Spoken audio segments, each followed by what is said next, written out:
do my fielding things, I never teach. This might not go down too well with the ECB necessarily, but I don't teach the long bearing. Got an old boys long bearing, unless the other team need 4 to win and the ball's whacked out on a bouncy outfield, and they just make sure this is 2 and get it in. But normally attack the ball. So these drills we're going to do now, don't want to go through hours and hours of technical stuff on fielding.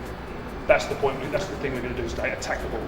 So we'll start with, let's have 3 people on that cone at the top there. We're going to do one hand pickup, underarm throw to the keeper.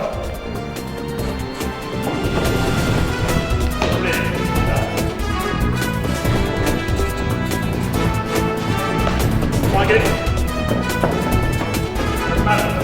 Good. Right. Good.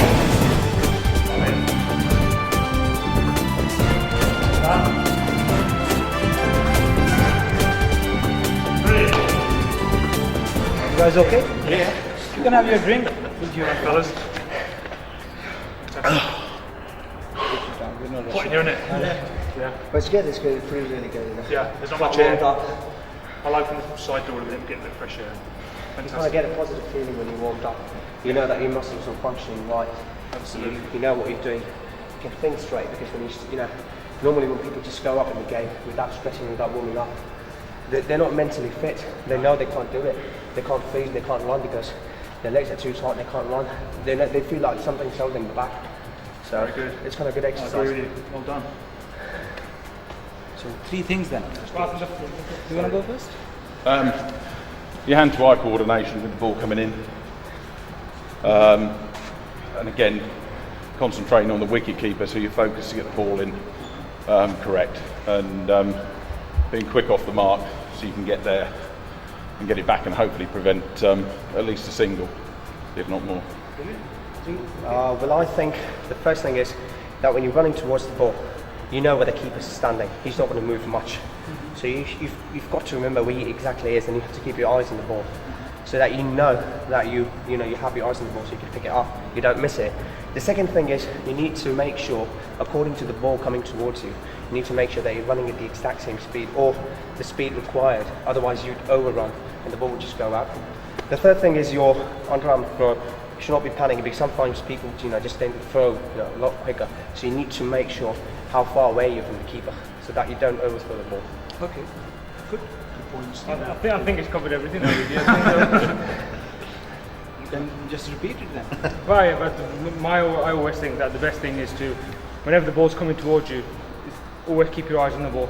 Because if you're running in at a decent speed, right, and the ball bobbles up, you can either miss it or you can hit it, you can cause yourself an injury. So you're going to step on the ball.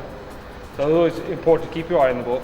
Make sure you pick it up, and then when you do pick it up, keep an eye on where the keeper is and what pace you're going to throw the ball in. It's no good throwing it head high if the keeper's staying right close to you, is it? So. Brilliant. Yeah.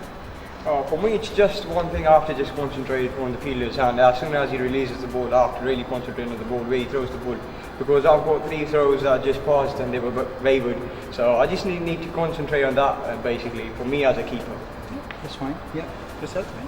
Yeah, these people have covered everything.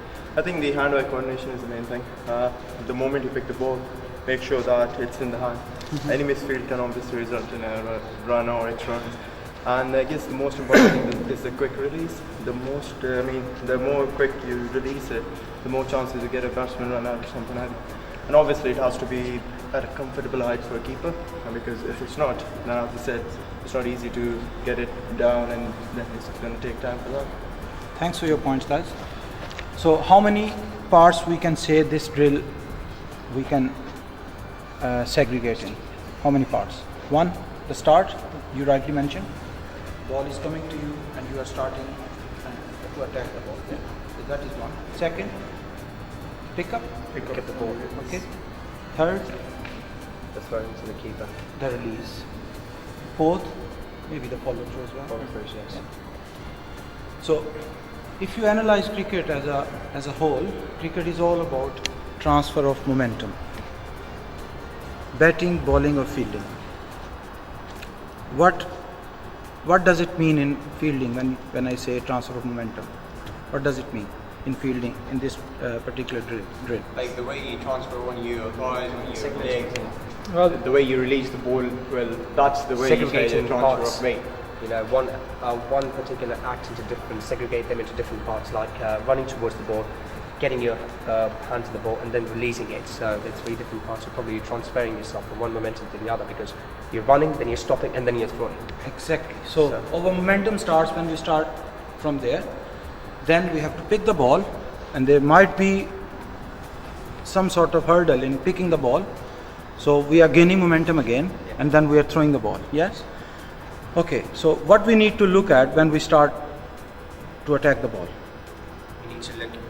First thing that I reckon is that you need to look at the batsman's body language to know if the ball is coming to you. But the first thing is, as a fielder, when you see the bowler running in to the crease, then you have to start walking up so that you're already there. You're gaining up the momentum. Because if you Should we say anticipation? anticipation, Readiness? readiness, Is it prediction. fair to say?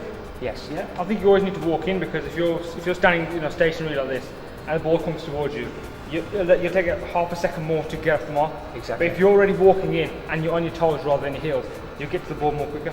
So, what I gather from your feedback is, it starts from here, isn't it? Exactly. If you're not anticipating from here, you can do all the right things in the world, but still, if you're not ready from here, you're not concentrating. You guys use the word, almost every single one of you, concentration.